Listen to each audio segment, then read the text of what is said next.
Good morning, everyone. Looks like we still have people kind of trickling in, but we are going to go ahead and get started here. So welcome to today's coffee hour program. Today's coffee hour program is hosted by Kim Rhoney, and it's going to be featuring our friends at Comet Coffee in Ann Arbor. My name's Elizabeth. I'm the Gallery and Program Manager with the Guild of Artists and Artisans. So if this is your first time joining us for one of our coffee or happy hours, welcome. Welcome back. And we have a really exciting program for you guys today. So the coffee hour program that we're doing today is part of our virtual art series produced by the Guild of Artists and Artisans.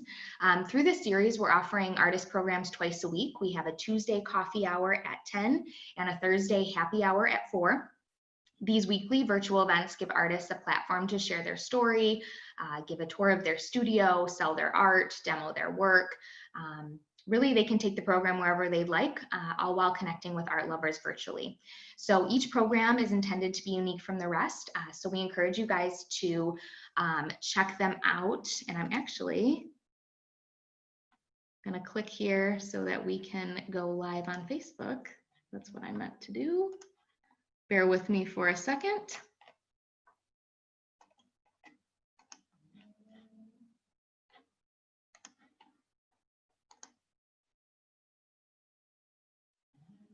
Hit live, but I don't think we're live. So just a second, guys.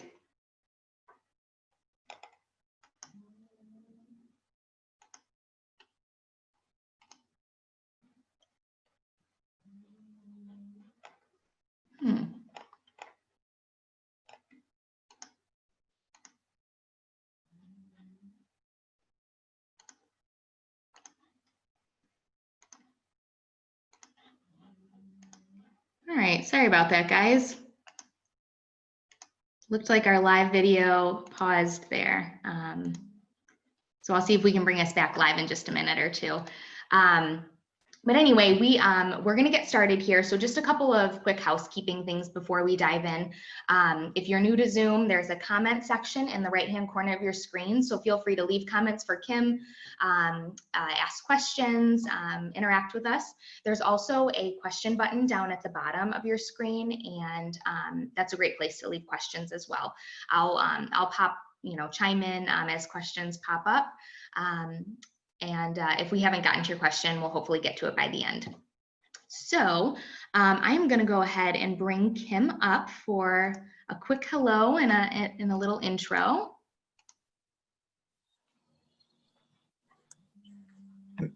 Hi, Kim. Hi, Elizabeth. Hi, welcome. Thanks for being here today. Thank you. It was a pleasure is all mine. It's a good day for coffee, right? Yeah, totally. Definitely. Got some here. So why don't you give us a little intro of who you are and what you're going to be doing today before we pop over to Comet Coffee. Okay, well, I'm an oil painter, and I don't know how this angle is. How many chins do you see, Elizabeth? No, you look great. Camera. I have been working professionally as a studio artist for about 15 years now. I can test that by my kids' ages. I have a 17 and 15-year-old.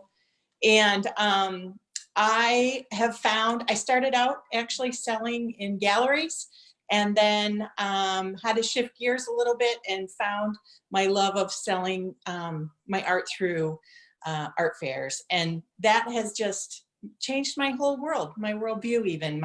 All my friends, today I'm drinking from Carol Borst's mug, and I have a retired artist, Cynthia Mann. I have her jewelry on. Hi, Cynthia, if you're out there. And they're all my friends, they're my family. And I love that you're doing this because it gives us a chance to connect with our people and all the patrons that come through too. So. Yeah, definitely. It's been a lot of fun putting these on, and we're glad that you're here today to do your own. So before we dive into the full program today, I'm going to bring Allison up. Allison is on our team at the Guild, and she is actually over at Comet Coffee in Ann Arbor. So Comet Coffee is a really great partner who is collaborating with us on today's coffee hour. They have delicious coffee, so if you haven't been there yet, definitely go check them out. They have a really cool walk-up window that Allison is gonna tell you a little bit about. And they are also featuring some of Kim's artwork in their window, which is really cool. So let me bring Allison up here.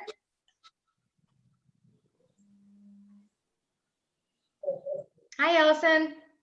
Hi, can you hear me? Yeah, we can hear you. Okay, it's a little loud here. They're doing a little construction, so I want to make sure. So we're here at Comet Coffee, which is inside Nichols Arcade in downtown Ann Arbor, just off State Street. And you can see behind me, there is a coffee shop. I think you can see it. Yep, there's someone actually up at the window. They just ordered a coffee. They've got this really cool walk-up window, which we'll go up and see in just a minute right now.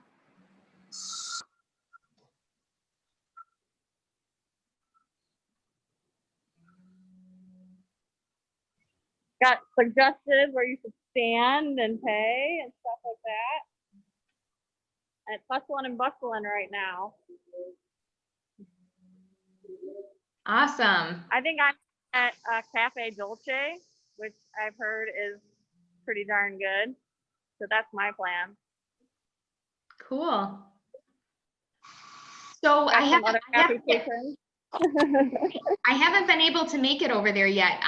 Where is Kim's artwork in the window? Is it over to the Oh yeah. right? Over here is where Kim's artwork is, right here. Can you see it? Yay. Oh yeah, there we go. Awesome. So Our car.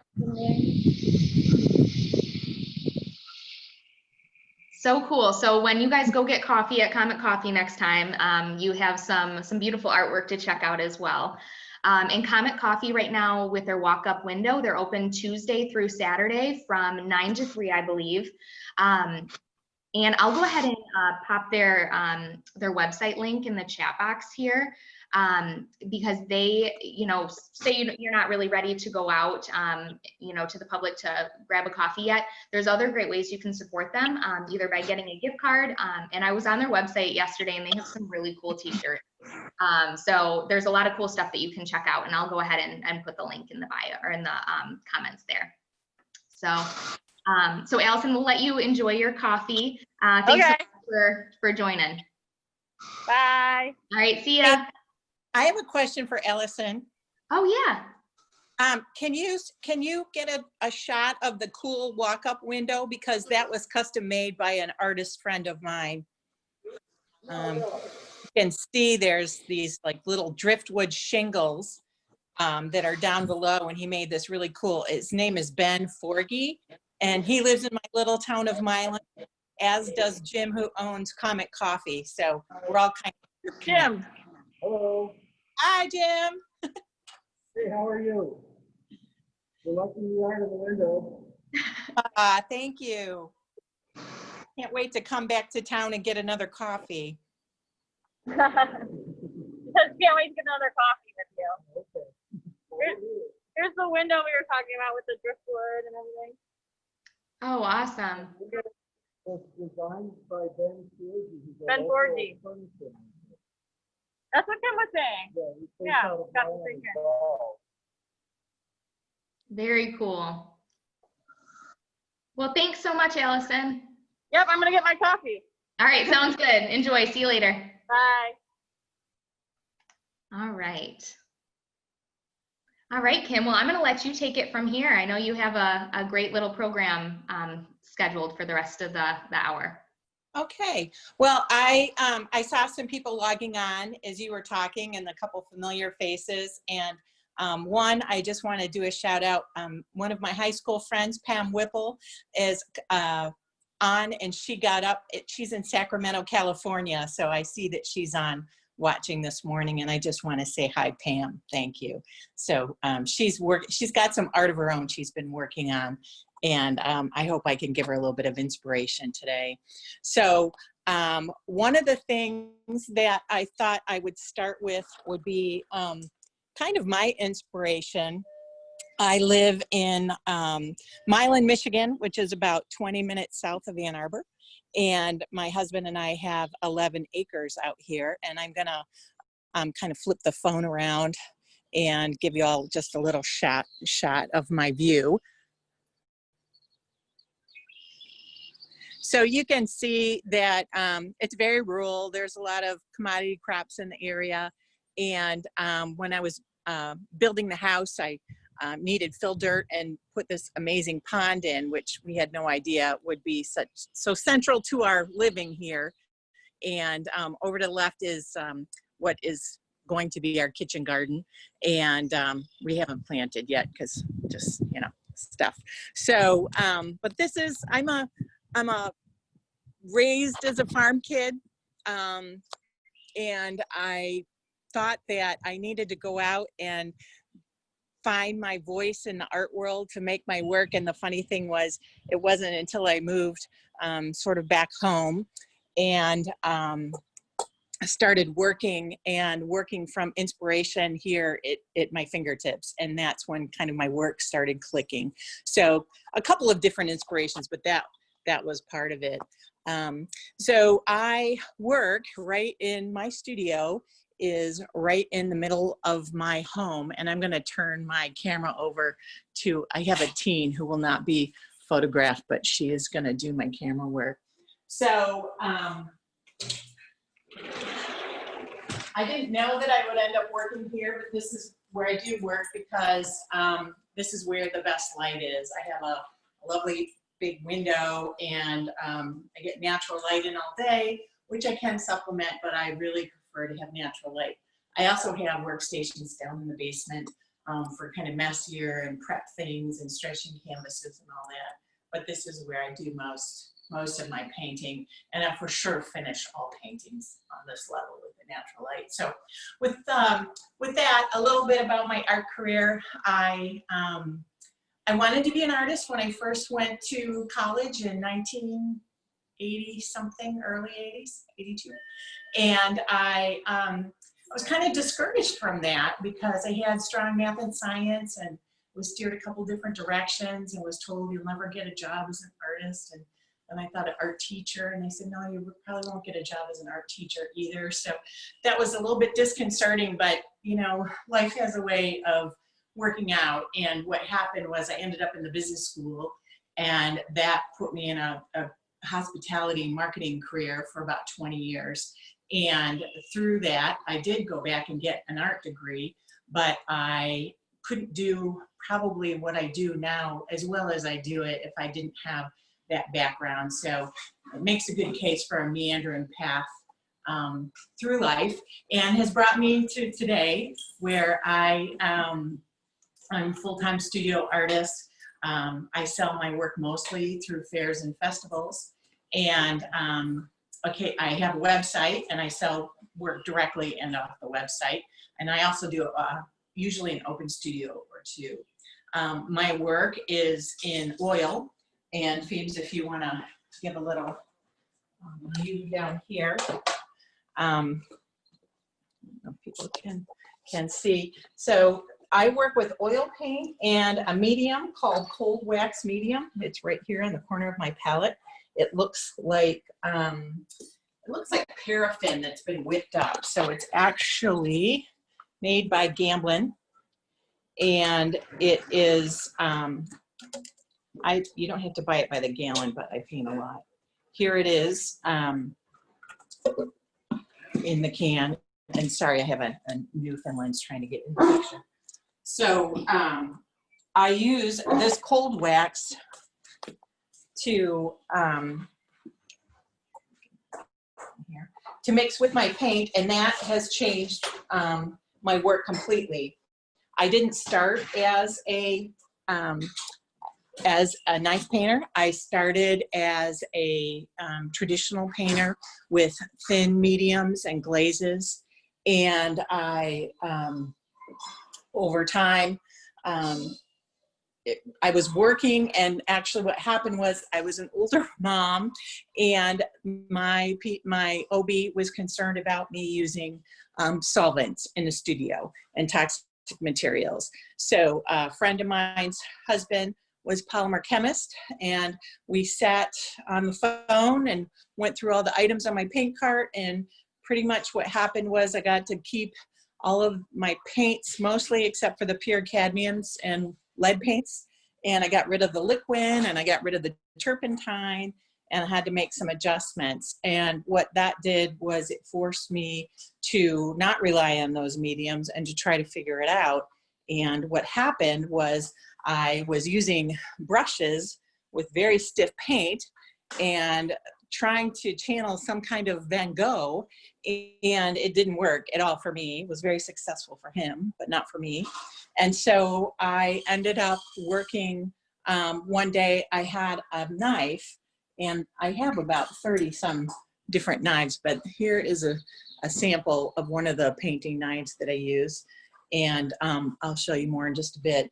But I was working one day and I didn't get a result I wanted, and I took my knife to scrape some paint away, and when I did that, I got what was a beautiful variegated patch of color, and it was just kind of like a light went off, and I was like, well, I don't have to use my brushes, and I can't have my mediums right now, so let's just see where this goes. And I think of it a bit as a gift from my kids, because in art school, knives were used to mix. Knives, yeah, a little bit for painting, but it was also a bit of a cheat. And I was always reticent to do that. Plus, I worked very hard for my brush skills, so I didn't want to lose those. And I still will use brushes from time to time.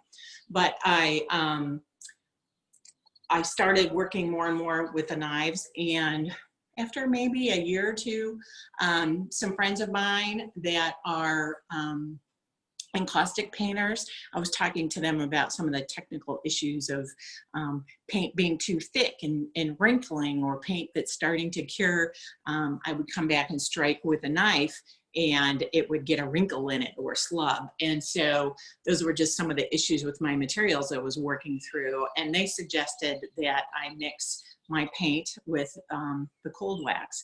And I've tried a couple brands, and I'm pretty partial to Gamblin. I use that in my workshops. I also teach my method. And so that was a game changer for me. Did you want to follow me around? I now, when I'm working, can put the wax in my paint, and then it allows me to build up.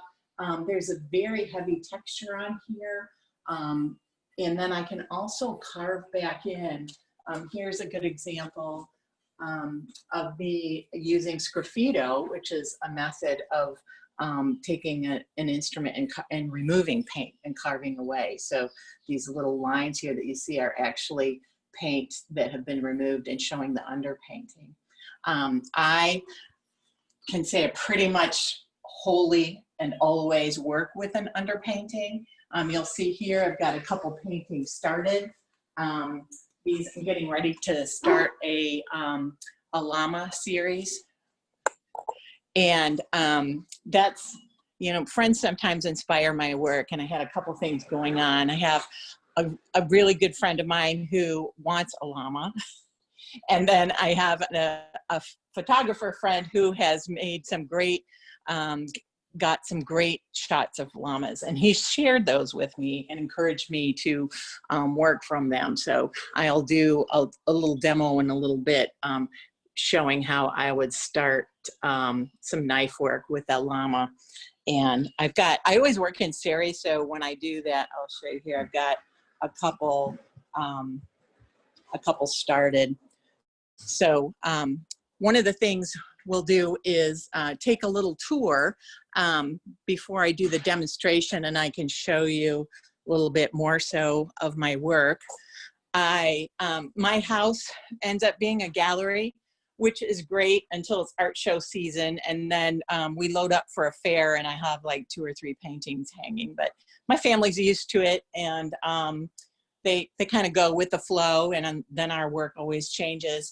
One of the pieces that I'll show you right now is a favorite of a series of mine, and her name is Francine. see if we can get a good look at Francine. She is a French white cow, and I've done a cow series. I've had, gosh, I haven't counted, but up over a dozen cows I've done. And Francine has some great color. She was put on a red underpainting, so there's kind of some orangey red peeking through. She's got a lot of different whites in there, which are fun, and a cool pink nose.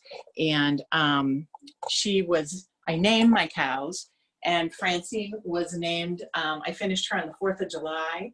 And since she was a French white cow, and I was thinking about the 4th, and I was thinking about how France gave the United States the Statue of Liberty, and she's all about freedom. So Francine is French for free one. So that was her name. And she has inspired a few more of that family, which are Francis and Francesca. And they have both found homes. So that's kind of a cool series. There's one of my series that I work on frequently is bouquets, and this one is has pears in it. I don't know, maybe you want to go on the steps and get that. It has a lot of texture. On this one, I worked from a still life and some photos and pears. So it's not just, I don't just get the perfect bouquet to work from.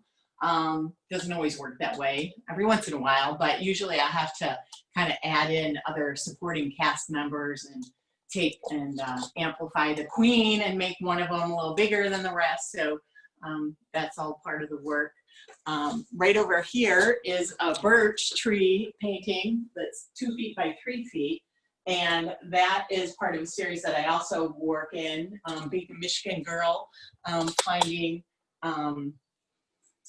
inspiration from the beautiful birch bark that we have. Can you get a little closer on it? The beautiful birch bark that we have to look at in Michigan.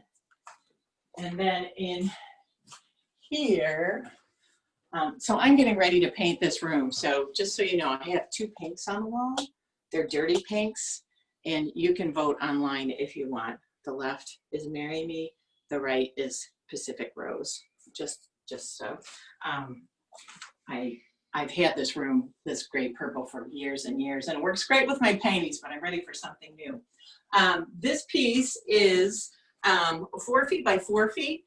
This was done late last year, and it is part of a series that I'll continue to work on.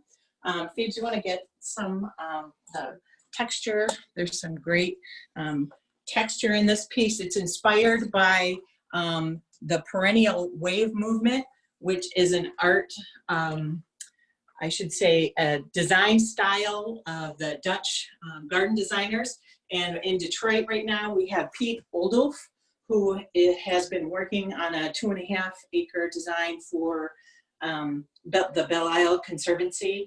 And his gardens are amazing. He has done Laurie Park in Chicago, and the not Skyline, Highline in New York City.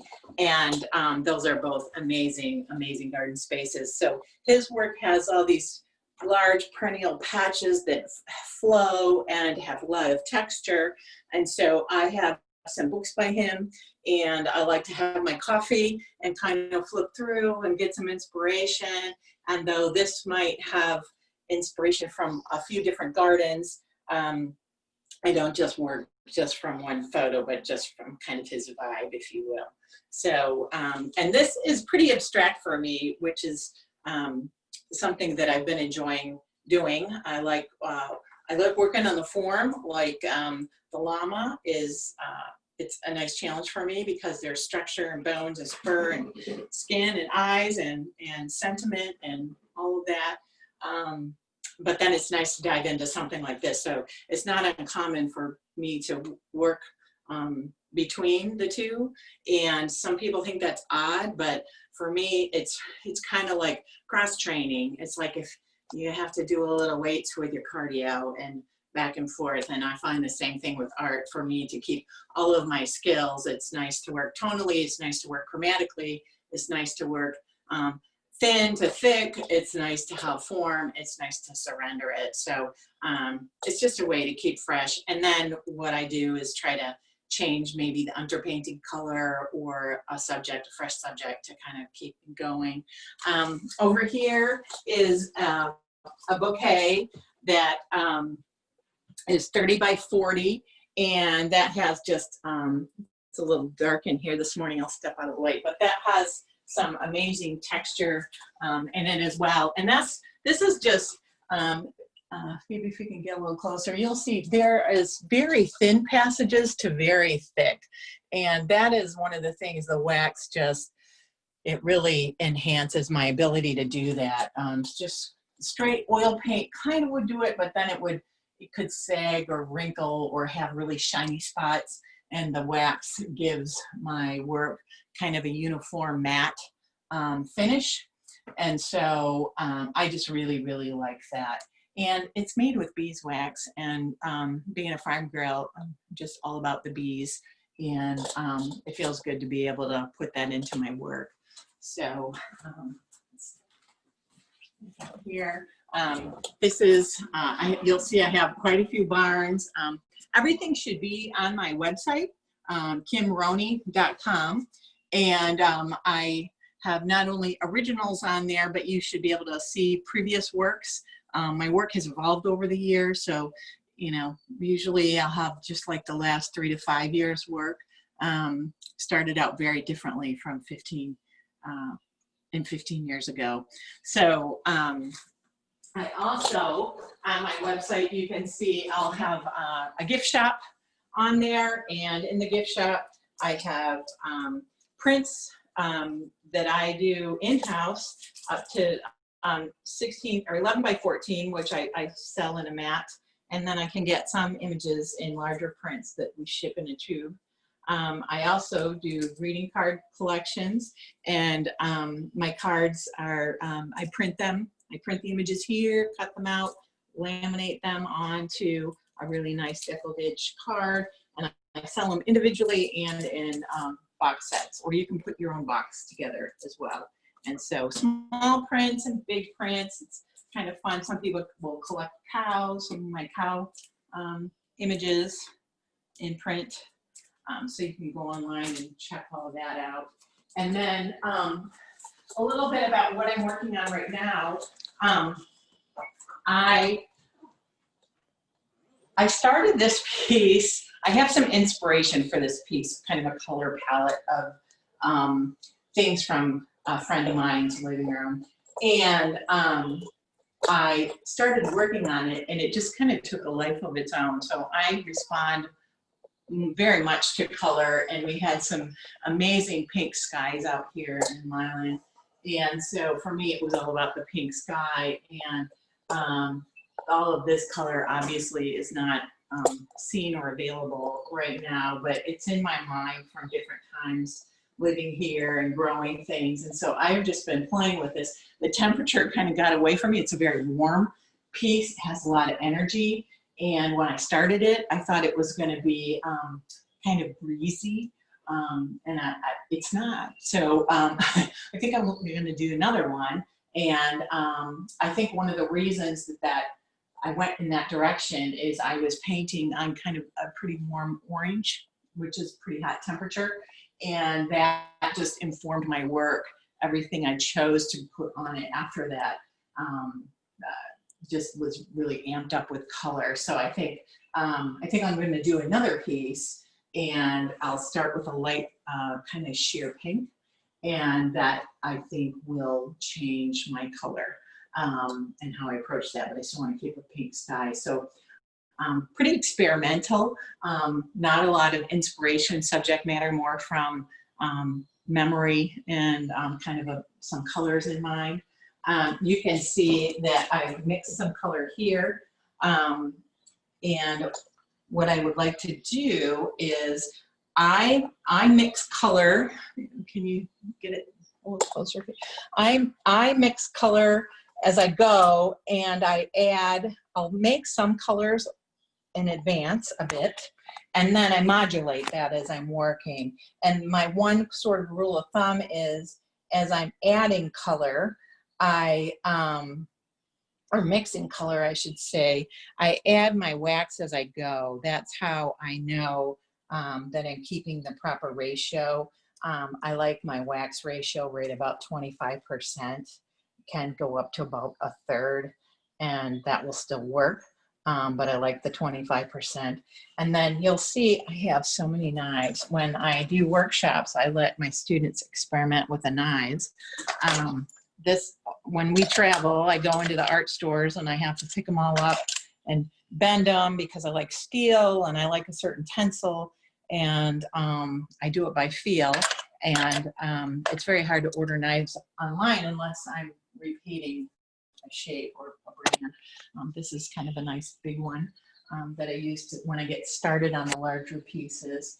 And then this one is by Low Cornell. It's a J11, and that's a smaller one that I use. And this is good for imparting smaller bits of color. So I'm going to load this knife up and just show you a bit how I would go back. Now, at this point, I'm making smaller. Make sure that, I'm making smaller knife works because these would be sort of bits of color from would-be blooms or organic waves of organic matter, plants and shrubs or what have you, grasses, but kind of the purple's more bloom. So I would just work in here, and then what happens is I work in layers. So let's say I'm working here and I make a bigger statement with this color when I stand back. It's not doing what I like. I might go somewhere else and work, and then I would come back and I might interrupt that a bit with grab a little green. I might decide that I need to kind of interrupt that with something else that's growing in front of it. So always turning my knife, trying to keep my strokes varied, moving in different directions. Yeah, so this process is just building and building. By the time I'm done with this piece, there could be as many as 5, 6, 7 layers in some spots and a couple layers in thinner spots. And the variety to me makes it very interesting. And then what I can do is do a little approach on this llama. When I teach workshops, usually I have a variety of materials that are on the still life, if we're doing still life, that are different levels of drawing challenge, because sometimes it's the drawing that gets people and they come here and they just really want to paint.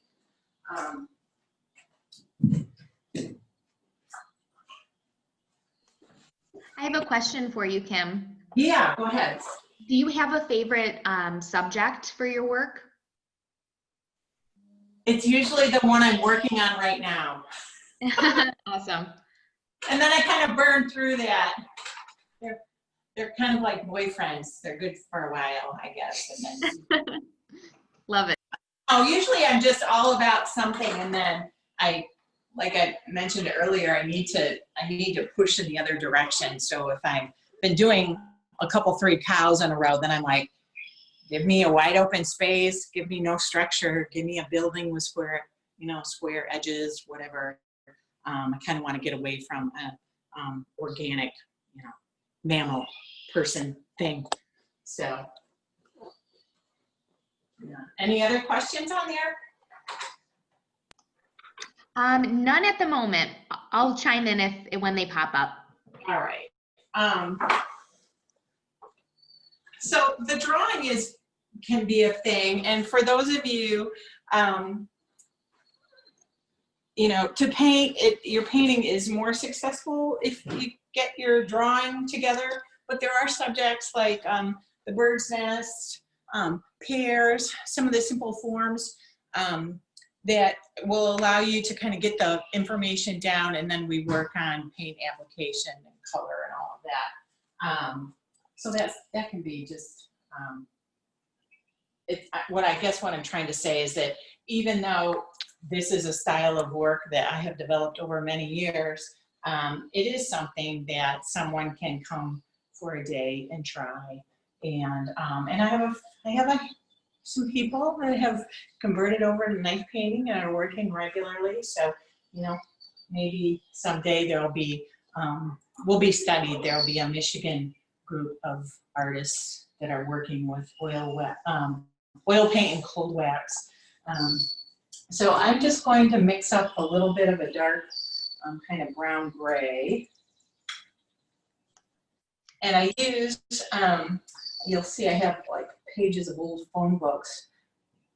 I think I have the solution to what to do with the old phone books, and that is to use them as kind of knife blotters and paint cleaners. So I take those from my friends and family. I have a couple questions here that just popped up. So first up, Sophie wants to know, do you use blue-green backgrounds or always warm colors? Ooh, that is a really good question. I have done blue, and it does blues and lavenders, and they do, cool colors do recede, and that can work really well. I know I've done some cows on some cool colors and then put warm fur. I'm all about contrast. So I feel, for instance, if a lot of landscape painters will paint on reds or tints of reds, and that is because landscapes naturally have a lot of green, and red and green being complements sort of energize each other. And you can control the amount of energy based on how thick you put the paint and how much red you let show. So that would be the guide of your, to guide your choice. A lot of times if I'm painting pears, I like to put them on red because there will be like a green, greenish yellow on top. So you had Wonderful. another, Elizabeth? Yeah, wonderful. So Deborah wants to know, how long can you work with the paint mixed with cold wax? Is there a dry time? Yes, there is. And that's another great question, because actually that dry time changes. Some pigments, just like in oil painting, like the browns and some of the blues cure more quickly, and the cadmiums and yellows and ochres, they take a little longer. The wax does speed everything up across the board, but it doesn't dry with a skin. It dries like you would imagine a cement sidewalk. So you can work with it as soon as you put it down, and then in 20 minutes, you can still work with it. It feels a little bit different, but it's still very workable. And then in an hour, it feels a little stickier. And then in a couple hours, a little stiffer. And sometimes by the next day, you can barely carve in, or carve, it's depending on the pigment, you can carve some really stiff line in there. So you sort of learn as you're painting what pigments will cure at what rate. And it is a little bit of a language, just like mixing colors are. But within the span of couple, 3 days, my palette, if I've left anything, will be dry beyond workability. I had some colors here yesterday that I had to scrape off because they had cured too much. So, and then in terms of the span of time to paint, like I like to not go too long from the first painting on a piece to finishing it, just because I want those layers to have nice chemical bonds that make them really strong and archival. So I try to finish a painting within a few weeks. It does not always happen, but I try. I did a huge painting this last year that was the University of Michigan football stadium. It was a commission for a destination Ann Arbor, and it was huge. It was 4 feet by 5 feet. There was no way that I could finish that within a couple of weeks, because it was difficult, the drawing and the angles and things to make that right. There was no cheating that, and I had to work on it and take a break because it was really challenging. But I did it, and I tried to work in sections so that I could keep paints, kind of wet paint, going on newer paint and sort of move off of from areas. So. Great. And I'll do one more here and then I can pop back later with a few more. So Susan's asking, since you're using cold wax, this is different from encaustic then, right? Yes, it is. That's a really good question as well. Cold wax is beeswax, low VOC solvent, and resin. And so it is designed to, when it mixes with the linseed oil in oil paint, that forms a bond, and it forms a bond that is really pretty tough. Like some of the paintings that I've, here, you can look at this one, Phoebes, that I've had that have been done for a little bit. Like if you came up and touched this, you would think it was kind of like a plastic cement. I mean, you can't really dig your fingernail in it. It's very, very durable, and encaustic paintings don't set up in that same way. Like you can take your fingernail and dig into an encaustic painting because the beeswax is just a little bit more delicate. So it requires heat to use encaustic waxes. And then, but they are extremely archival. I mean, people have been painting with encaustic wax methods for hundreds and hundreds of years. That was actually one of our earliest paint processes. But the cold wax is designed to work at room temperature without special ventilation. That low VOC solvent is a very small amount. And though I like plants and open air whenever I can, I work through the winter and it doesn't require special ventilation. So that would be, and you would not want to heat the cold wax. Like that would create volatiles and things going on that you wouldn't want to deal with. Plus, I don't know if it's, I know they don't recommend it, but it might even kind of mess up the bonds with the paint. That part I'm not really sure about.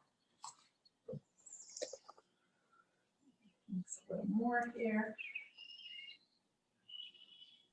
So with this piece that you're working on right now, this llama piece, what type of foundation is that you're working on? Is that wood or canvas? It's I prefer stretched canvas. I have worked on panel. Wood panel is fun. It does have it's kind of a little bit more like working with a race car on a track, in that you just like go fast, where the canvas has a little more sponge and give to it. So that slows your knife down just a little bit, and I think it makes you feel like you have a little more control. So I prefer stretched canvas. So this is gallery depth stretched canvas. And another thing about canvas is that it just has a really nice tooth. These, you can hear the texture when I run a knife over that texture. It's that pulling paint off of my knife just as it would brush. So that's kind of a nice part of it too. You can gesso a wood panel and give it tooth and texture as well. But for somebody who does primarily art fairs, moving canvases in your truck is a little easier on your body than moving 30 wood panels. So a little bit of that is practicality and makes it easy to ship to their life. So I've got just get a little bit.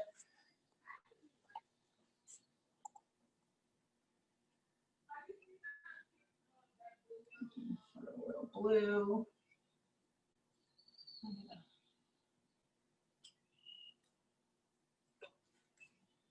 So I am not what they would call a local color girl, meaning when I put color down, it doesn't have to be the color in the photo. Like I respect warms and cools. I respect, darker pigments sink away, but I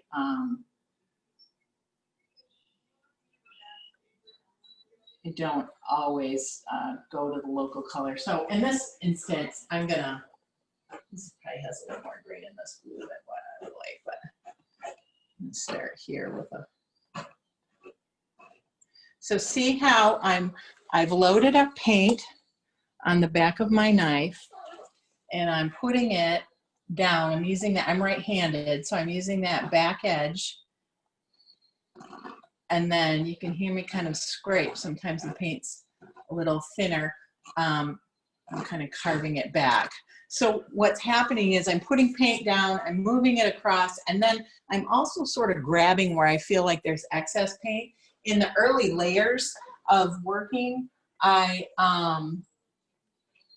don't like to paint too thick right off the bat. So when you see paintings of mine that have a lot of color to them, you would know, or a lot of color, a lot of texture, you would know that that has been worked over a few times. It's generally not like an underpainting and a big chunk of paint. It's usually layer, layer, layer, texture, texture, texture. I need to build that up. So now, where did my photo go? Up here.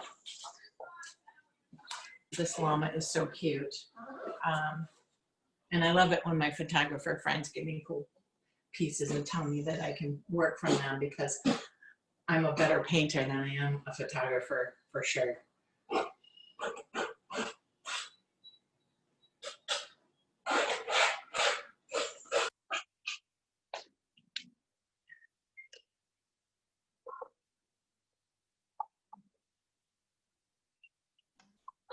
So Kim, another question here. You touched a little bit on your color choices, but do you always choose an undercolor? And if so, how do you choose it? Okay, the reason that I like to have an underpainting is, there's a couple of reasons. One is that, and I'm just gonna keep working while I answer that question, but one is that I like to be able to move my knife across the canvas and not feel like I'm coloring, so that I have every little tiny spot on the canvas covered in paint. And that kind of lets my paintings breathe, so that I can put down a stroke, put down a stroke, put down a stroke. And if there's little spots that aren't covered with paint, maybe they'll get covered in a subsequent stroke, or maybe I'll just use that little bit of underpainting to inform my my work. And so and that looks much more professional than if I had little bits of white paint or white canvas. Humans, when we go up to a canvas, if we see little bits of white, there's a little part of us that says, "Ooh, they didn't get that," or "It's not finished." So not to say that no one's ever broken that rule, but it's just kind of a feeling that we get when we're looking at that work. I'm sure there are artists that use a bit of white canvas and keep it, and it works fine. I also like, I think of oil paintings a little bit as tapestry rugs. And, sorry. We just lost your video there for a second. Hold on. There we go. All right. I had it on Do Not Disturb, but I call was coming. I apologize. No worries. So oil paintings are a little bit like tapestry rugs, like having some colors threaded through, even when you're mixing your colors or you're putting them on your support, it kind of pulls everything together. So a good example, I'm gonna go get Francine because I think she has some great underpainting.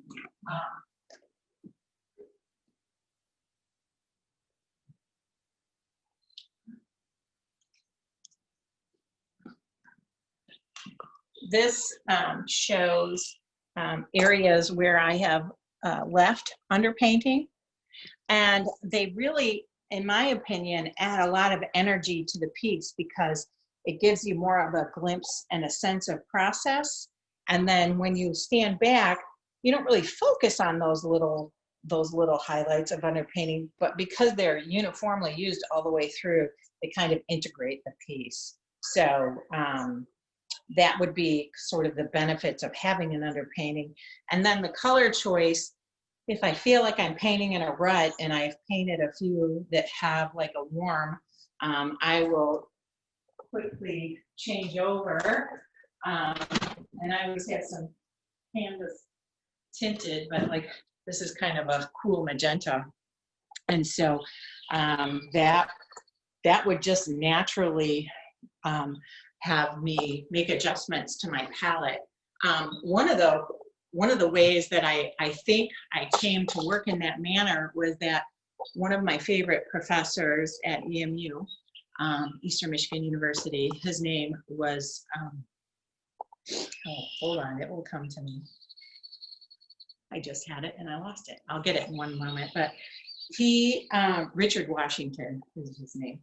He had us do, I took 6 or 8, I think there were 8 different life drawing classes from him. And one of our projects that we did over and over again, our assignments, I should say, is we would get a stack of colored paper, and we would have to buy one of those for the weekend. And between Friday and Monday, we would have to make 50 self-portraits on the colored paper with oil pastel. And so what it made you do is I had to make skin on green, I had to make skin on black, I had to make skin on red, I had to make skin on blue.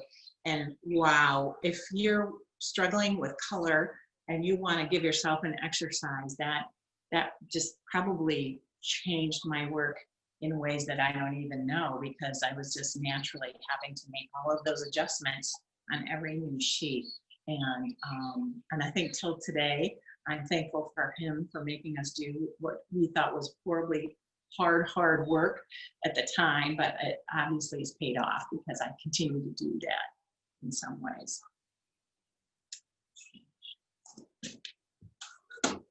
Let's see, grab a little lighter color.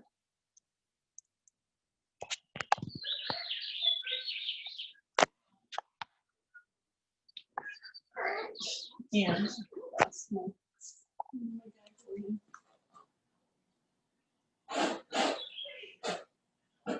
so this piece might even end up being white before it's all over, or in shades of white. So it's not out of the question that what I'm doing is the work for future layers.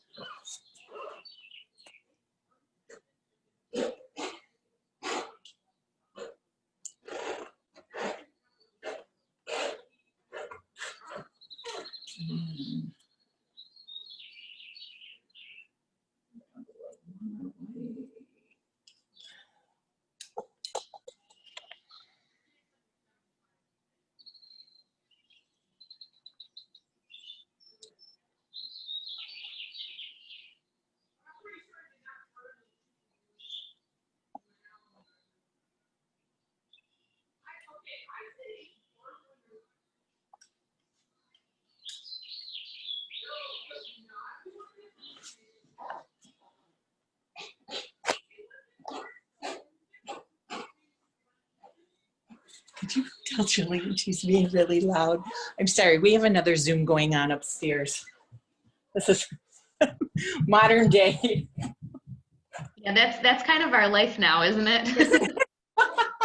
You know, I wonder if the contractors are going to be hired to go back into these open concept homes and start boarding them up. Because it's not, one day we had 3 Zooms going on. Each kid was in their room and I was down here. And it's okay, but it's just kind of a different way of living for sure. Yeah, it sure is. We're dealing with that too. It's it's kind of funny. Yeah, and out where we live, like there's no cable down our road, so we have to get all of our data through the air, and that's all fine. It's a little expensive, but it's fine, except that, you know, if a storm comes through and I'm in the middle of a Zoom, it can be a problem sometimes, you know, but we're doing okay. Oh, you know what? It looks like another question popped up here. So Kate wants to know, how long do you have to wait until you can do your second layer without disturbing the first? So it depends what you're trying to do. Like I am, right now, I can grab a lighter color and go over this. So there's a layer that I just put on, and I can, by not pushing too hard, I can come back down here and, you know, put a lighter layer on. Now you'll see if I push down, it will pick up what's underneath. So if I would go and work somewhere else first, and then let it dry, not so much. but there's just different benefits of having the next layer go on varying amounts of stickiness. So sometimes it's nice for me to get up in the morning and go back to work on a piece that's pretty much dried to the touch overnight. So then I get to work, and I think my brain just automatically goes, oh, this would be a good time to put these kind of elements to the painting. And then once I get stickier paint on, I can decide that I can go wet on wet, and sometimes wet on wet can give me some blurry or a little bit smoother transitions than wet on dry. So Great, thanks.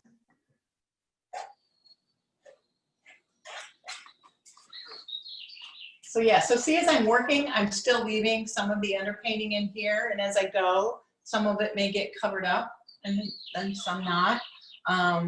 Not really sure how where that's gonna end, but for me, it's more fun to, in my process, I enjoy having a little bit more serendipity, a little bit more sort of, oh, that was really ugly, let's hit it again. And then sometimes my best pieces are pieces that started out really rough, and I thought, oh, this is not good. And then that weird green ended up being the kind of little layer that was peeking out of the next layer that just lit the whole thing up. So I think that's kind of, for me, just that's my joy, rather than trying to paint this in a way that is, you know, totally photographic.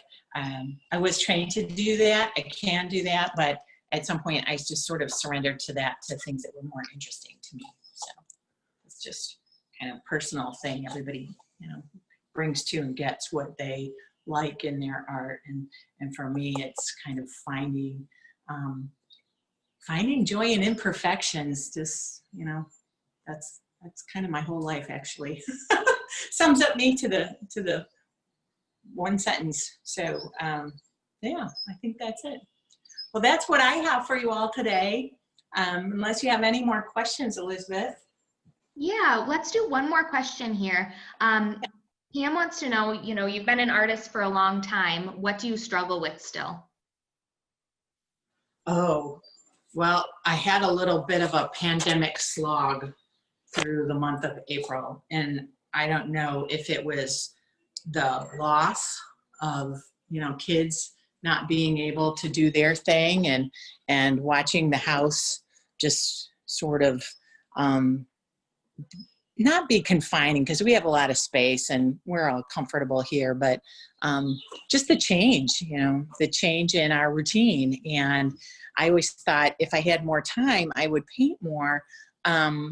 But there is also something to be said of having to get your work done before kids get off the bus at 2:30, or you have to pick them up from practice at 4:30 or 5. And I like that routine. So I've rebooted, and now we have new routines, and it's different, and I know it's going to change again. But I'm just like everybody else who, you know, fixing to paint to start at 8 or 9 turns into 10, and, you know, another load of laundry, another cup of coffee, and here we go. So, but other than that, I can't say that I ever really have to drag myself to work. I mean, I go to bed thinking about the next paintings and the next series, and I think about, as I age, you know, will I be able to paint, and how long will my body hold out? And, you know, so the fire is in the belly still to want to make work, and a lot of work, good work, new work. And I also like placing pieces. I think that's one of the things about being an artist that sells through the art fairs, is that I get to meet the patrons and develop relationships with them. And I missed that during times like this. And it's been very sweet. Some have reached out, sent me notes. They follow me on social media. They'll, you know, even so much as, you know, order a box of cards and just say, hey, I was thinking of you. Usually I would see you this weekend in Birmingham, and, you know, I hope you're well. And those things are very, very nice things. And that kind of keeps me going too, because they're going to come in my booth eventually, and I want them to see new work, and I want them to see really good work and kind of enjoy the ride along with me. Well, great. That was a really good explanation. I know a lot of people from the artists that we've been talking to, you know, everybody's kind of trying to figure out how to adjust right now. So we really appreciate you being here and sharing your story and your work with us. It was really fun. And you have a lot of really, really lovely comments in the comment section about your work and how enjoyable it was to watch you this past hour. So make sure you check those out later. I will. Thank you. Yeah, great. Well, and you know, just a couple of things real quick before we log off here. If you guys enjoyed today, I posted a link to our virtual art series event page on Facebook. I'd encourage you guys to follow along. We have 3 more series this month, programs. We have our happy hour on Thursday at 4 with ceramic artist Michael Terra. And then next week we have a tea hour. That one's going to be a little different. We'll be drinking tea at 10 a.m. on Tuesday with John Gutowski and Peter Sparling. And then on Thursday next week we have our last happy hour of the month with Betsy Stecker. She's a printmaker. So we have a great little lineup for the rest of the month. So we hope you guys join us. Also make sure you go check out Kim's work. I posted a link in the comments so that you guys can go directly there and check that out. So, and lastly, we'll be posting this onto the Guild's YouTube channel. So if anyone wasn't able to watch it, you can go back to the Guild of Artists and Artisans on YouTube, find our channel, and you can watch all of the past programs there. So I hope you guys have a great rest of your day, and thank you again, Kim. This was really fun. Well, thank you. You've been a great host, and thank you to Jim from Comet Coffee for putting my work in his window, and everybody in Ann Arbor, stop by and get a latte from Jim. Yes, absolutely. And check out your work. That's awesome. All right. Thanks, you guys. Have a great day.